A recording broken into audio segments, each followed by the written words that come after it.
Hello.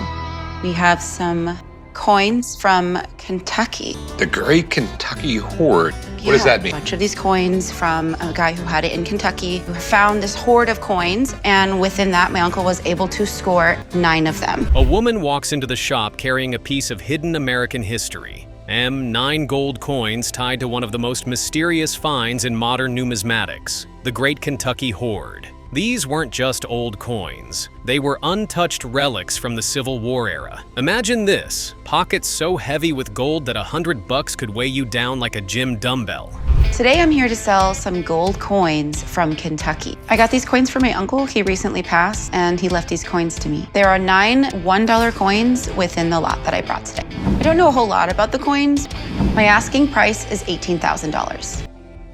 Each coin was a $1 gold piece, all minted in Philadelphia, and all from the 1800s. During the chaos of the Civil War, paper money became a gamble. No one knew which side would win, and if you bet wrong, your bills could become worthless overnight. Gold was the only safe bet. So what do? You bury it. And apparently, someone did, deep in the Kentucky dirt. The South won, the Northern paper money wasn't going to be worth anything, and if the South, they thought if the North wins, our paper money's not going to be worth anything, and it ended up being that way. The Southern money wasn't worth anything. Probably be a good thing during the Civil War.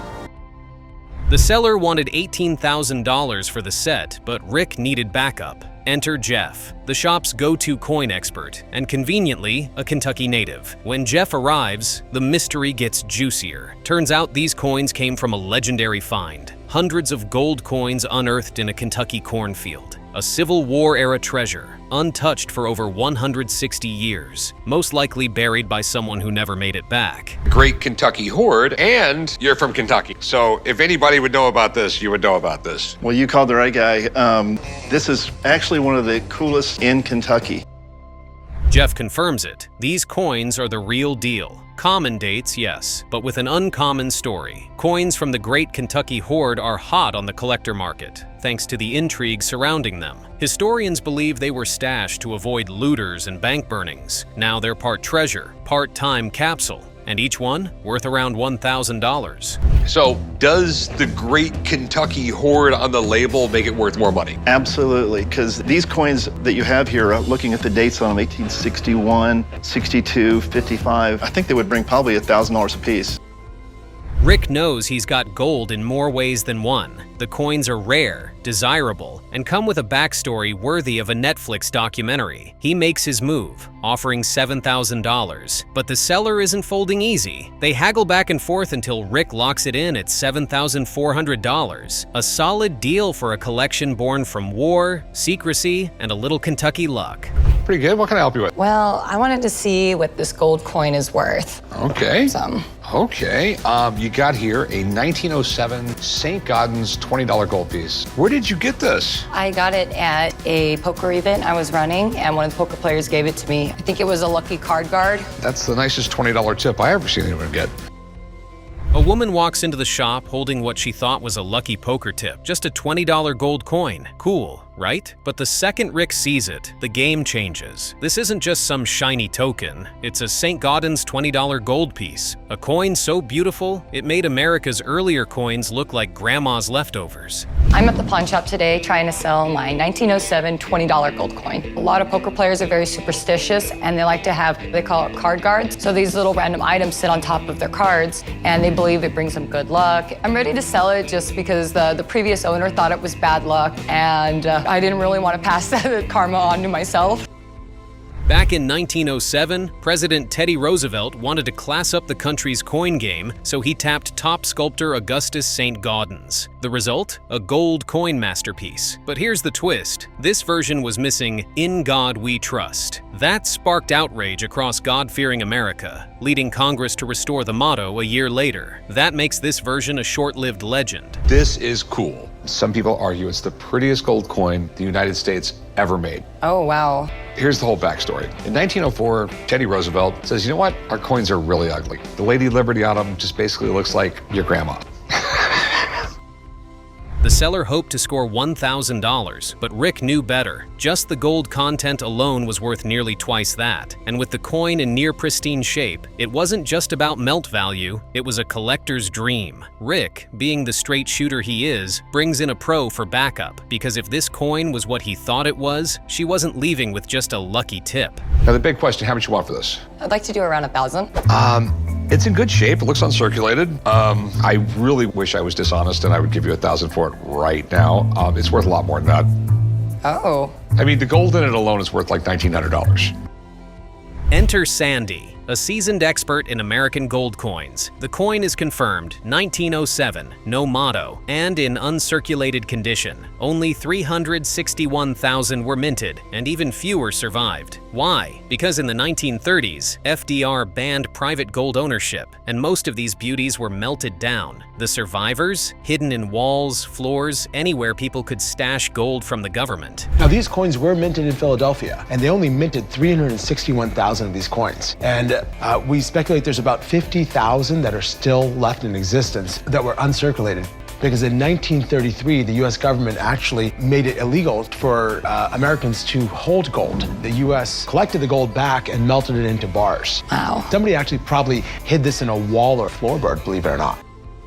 Sandy gives his verdict. The coin is graded MS63. Not quite mint perfection, but close enough to make collectors salivate. Value? A solid $4,000. For something that was literally handed over during a poker game, that's the kind of jackpot you can't bluff your way into. The seller's jaw drops. Her $20 tip just skyrocketed. In MS63 state, this coin is worth right around $4,000, Rick. It's a great piece. That's much better than what I was hoping for. All right, have a good one, man. Thanks for having me. Great to see you. Thank you. Okay, so it retails for $4,000. How much would you take for it? Could you do 38? No, and I'll give you $3,000. All right, that's 3 times what I was hoping for, so. Okay, I will meet you right over there, and I'll get you paid. Okay? All right, see you there.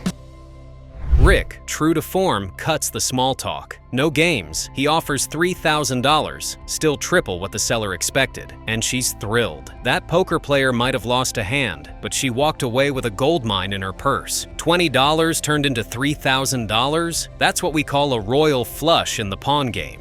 So what do you got? I've got something here that is more valuable than anything I guarantee you've ever seen in this shop. I have a clump of rupees that were minted in 1702 by the son of the man who built the Taj Mahal. Man's name was Muhyiddin Mohammed Aurangzeb Alamgir. A guy walks in like he's holding Excalibur and claims he's got the most valuable thing ever to hit the Pawn Star's shop. What is it? A clump of silver rupees minted in 1702 by the son of the guy who built the Taj Mahal, Emperor Aurangzeb. This isn't just ancient cash. It's the only known Taj Mahal dynasty treasure recovered from a sunken ship. You heard that right? Underwater treasure with royal ties. Treasure related to the Taj Mahal dynasty. The reason why I'm here today is because I had these in an auction here, and it did not sell, so I'm coming over to see the guys here, and hopefully they'll open their wallets. So what can you tell me about these? They were minted in Surat, India. These coins went down with a ship in 1702 off the coast of India and were pulled from the depths in 1961 by none other than Arthur C. Clarke. Yes, that Arthur C. Clarke, the sci-fi legend. Before he wrote about space, he was diving for treasure. This wasn't just another random wreck. This was the real deal, with coins scattered like confetti across the ocean floor. Science fiction, he was an avid scuba diver. And when they discovered it in 1961, Clarke and his dive partner Mike Wilson swam over the edge of a reef, and here this shipwreck and all these silver coins were laying out all over the bottom. This is one of the most well-documented treasure discoveries in history. I've read books about this wreck. Rick's eyes light up. He's read about this wreck for years. Sure, he's seen a coin or two, but never an entire clump. These coins were headed to the Orient on the spice route when a typhoon said, nope. They sank, but were miraculously preserved thanks to science magic. Basically, they were laying next to iron cannons that corroded instead of the silver. They were minted in Surat, India, and then were headed on to the Orient along the spice route, but they never made it there. They were wrecked in a typhoon and wound up on a shipwreck there, and they sat underwater for that long. The reason why they're in such good shape is because they were laying up against some iron object, most likely a cannon. The guy explains he worked on a documentary with Clark in the 90s and got the coins straight from the family, with paperwork and Clark's signature to prove it. Rick's mind is blown. These coins are older than George Washington, and most were melted down or lost to time. But this clump, still fused together and weighing 25 pounds, about 750 coins in one ancient silver brick. I know it's worth a fortune, but the question is, what does he consider a fortune? One of the things that still gives me a shiver up my spine is that these coins were minted 30 years before George Washington was born. These were worth a lot of money back in those days because they were silver, the coin of the realm for the common folk. Rick asks the big question, how much? The seller drops a bomb, $700,000. Rick gulps. Only 3 of these clumps ever existed. Now, after a tsunami swallowed one back into the sea, only 2 remain. This is a museum-tier treasure, and it's sitting right in front of him. But there's a catch. Rick would have to sit on it for years just to break even. So how much you want for it? I'd like to get $700,000 for it. It's a lot of money. It is a lot of money because we know the rarity. There were only 3 of them in the world. Now there's only 2. Originally, there were 3 clumps of coins. The one that's here in the U.S., one that's in the Clark family archives, and a third that was in a museum. Rick wants it bad, but dropping $750,000 on a single item? That's not a risk. It's a possible trip to bankruptcy court. He offers $200,000, tops. The seller declines. Rick gets it. It's rare and priceless, but he's got to think like a businessman, not Indiana Jones. Sometimes even sunken treasure is too rich for the pawn game. This thing at a price where I can sell it quickly and make a profit. All I can do now is make an offer. I want to give you $200,000 for it. 200? Yeah. No. I mean, that's, I can go a little bit more, but it's not going to be much. That's what I could do. I mean, there's some things even too expensive for me. I respect that. I gotta hold out for more. The deal sinks, just like the ship that carried the coins. Rick's bummed, but a little relieved too. If he had bought it, he'd probably have to explain to the old man why he just spent $250,000 on silver bricks. And let's be real, that conversation would have been more brutal than the typhoon. What do you got? Hello, sir. How are you? Throw this up here. I have a unique coin, a mule from 2 different countries. So what we got here is a coin with the one side from one country. It comes from 2 different animals. That's right. A guy walks in with what looks like an ordinary coin, but plot twist, it's a mule. Not the animal kind, but a mule coin, meaning it's got 2 different countries stamped on either side. Tokelau on one side, Cook Islands on the other. Rick's brain does a backflip. It's either a wild minting mistake or someone at the coin factory had a very weird day. Definitely weird. Either it was a mistake or on purpose they did this.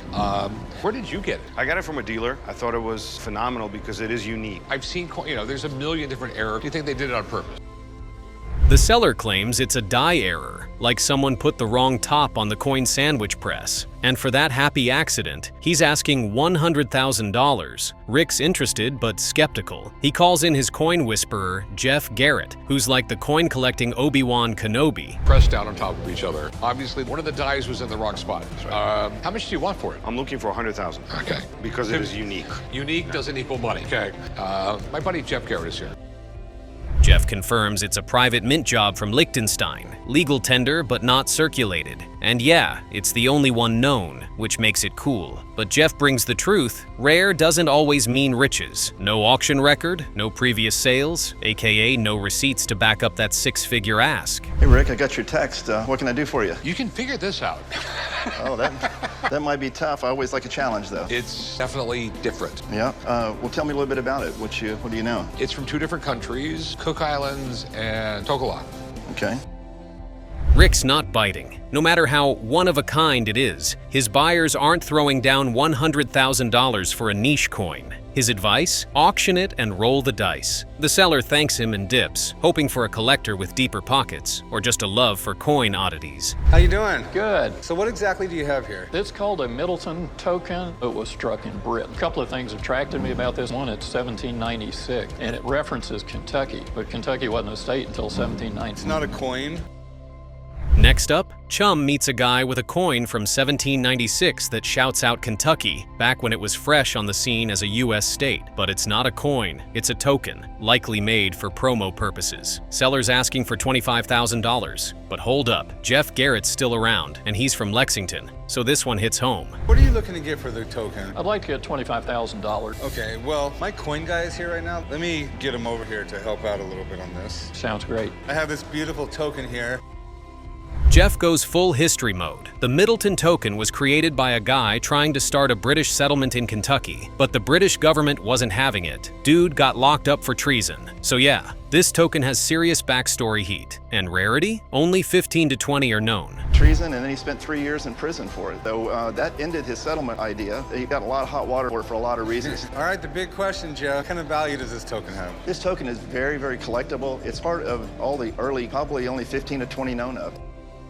Jeff says he's seen them go for $30,000, but the one here isn't graded or certified. Chum offers $15,000. Seller won't go below $20,000. No deal's made, but respect is shown. Another day, another piece of history that walks in and walks right back out the door. Cointastic, what do you have today? I've got a great coin I think you'll like. Okay, what do we got? This is a 1797 half dollar. That is something special. So this is the coin where the eagle on the back looks more like a turkey? Yeah, unfortunately, it's not the most majestic eagle ever produced by the U.S. Mint. Yes, not a really strong...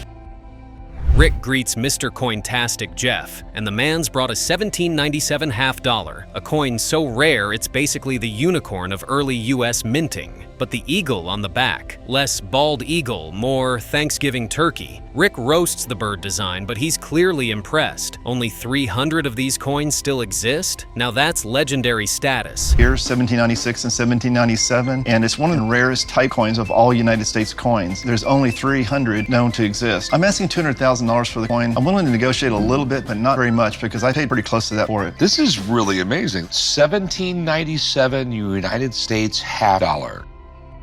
Jeff's asking a cool $200,000, and he's not playing. He paid nearly that much himself. Rick drops some Founding Fathers trivia. When this coin was minted, the US Mint had barely started, and most of these early coins were melted for their silver. This one survived over 225 years, and it still looks good. That's collector catnip. There was no mint. We had to make them all. But when this coin was made, no one uses American coins. So a lot of these really early coins, they just melted it down for silver value. I imagine 80% of them just ended up getting melted down eventually. This is called the draped bust. This type of coin they made 4,000-ish? Just a little bit less than that, 3,918 to be exact. The negotiation dance begins. Rick counters at $170,000. Jeff pushes back to $190,000. They tango through numbers like it's a Wall Street showdown. Finally, they shake on $185,000. No pawn counter needed. They're sealing this deal in the back office, where the serious money changes hands. You know what? I'd rather make $5,000 instead of making nothing. Okay, I think that's great. So, $185, we got a deal? Sure, I'll sell it. Normally we go to the pawn counter, but let's just do this in the back office. I agree. This thing definitely cost a pretty penny. Came in earlier with two amazing pieces of American history. A half Dism coin and a Libertas Americana medal. Rick barely catches his breath before another seller walks in, this time with a 1792 half Dism and a Libertas Americana medal. These babies are straight out of Hamilton's dreams. Seller wants $800,000 for the pair. So Rick calls in coin guru Jeff again before draining the shop's entire bank vault. After by collectors. The seller is asking $800,000 for the before I damn near drained the bank account at the pawn shop. I need someone to come in here and take a look at it that knows a lot more about this than I do. Oh, I was pretty excited when you called. These are amazing. I think one of the really great things is both of these coins are really closely tied with the Founding Fathers. Jeff drops a bombshell. Thomas Jefferson himself bought and used half Disms. That's not just a coin, that's a pocket-sized slice of American history. And the Libertas Americana medal? A French-designed beauty celebrating U.S. independence, with silver versions like this being ultra-rare since most gold ones were lost during the French Revolution. So, what do you think they would go for? Well, the 1792 half Dism with the right buyer would probably bring $500,000 to $600,000. All right, and this one? The Libertas Americana, I would say for the right buyer for this piece, $200,000 would be about right. Okay, well, thanks, man. Okay, I hope that helps you. Good luck. Thanks. Yeah. Valuation time. Jeff estimates the half Dism could go for $500,000 to $600,000, and the Libertas medal around $200,000. Rick's tempted, but he knows if he buys wrong, the shop might be in financial freefall. Jeff believes they'll sell easy. Rick's poker face, solid. Okay, first off, the half Dism, it's pretty damn amazing. Sure, I'll never hold another one in my hands, but if I was to buy it and then I couldn't sell it, it would put a financial burden on me. So I'm gonna pass on this one right here. I'm just gonna let you know that. This one, I have multiple customers. 40,000? Rick respectfully passes on the half Dism. Too risky, but he's vibing with the Libertas medal. Offers $140,000. Seller shoots for $180K. They settle at $150,000. Another mega deal locked in. Papers are signed. Hands are shaken. Chumley jokes about getting his own coin someday. Now that would be priceless. Coin that is considered holy coin collecting, $20 gold piece. And it was auctioned in 2021 for almost $19 million. Double Eagle is just below other markets, the most expensive coin in the world. Kind of nervous.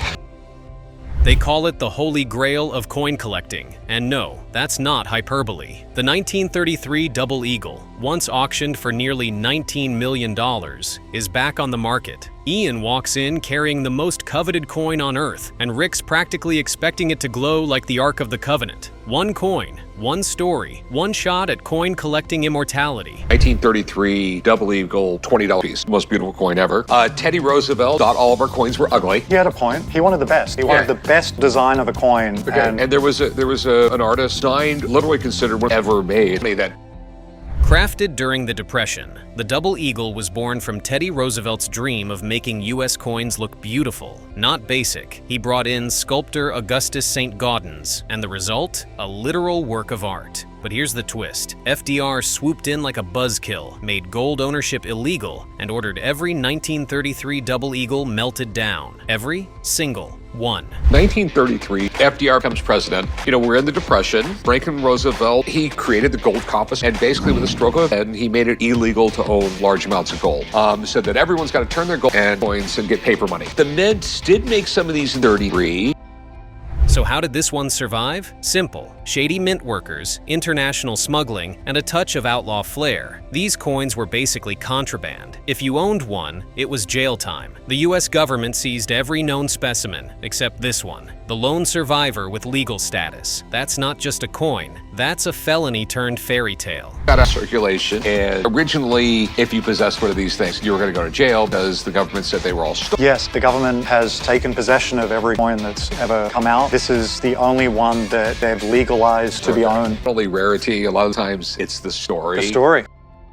Back in the 40s, King Farouk of Egypt, a guy who treated coin collecting like a royal sport, bought one and legally exported it. That export license? It's the golden ticket that made this coin the only legal Double Eagle in private hands. But then the coin disappeared into the sands of mystery for decades until the 1990s, and came back with the FBI hot on its heels. King Farouk of Egypt was the biggest coin collector in the world, and in the United States, for an export license. And mainly because of that export license, this was one of the coins, but he had brought it to Egypt, but it for 40-odd years, and it surfaced. After decades of courtroom drama and cloak and dagger operations, the US government finally waved the white flag. This coin could be legally owned and sold. In 2021, it went under the hammer for $18.9 million, breaking every coin record in the book. Now, the owner wants over $30 million.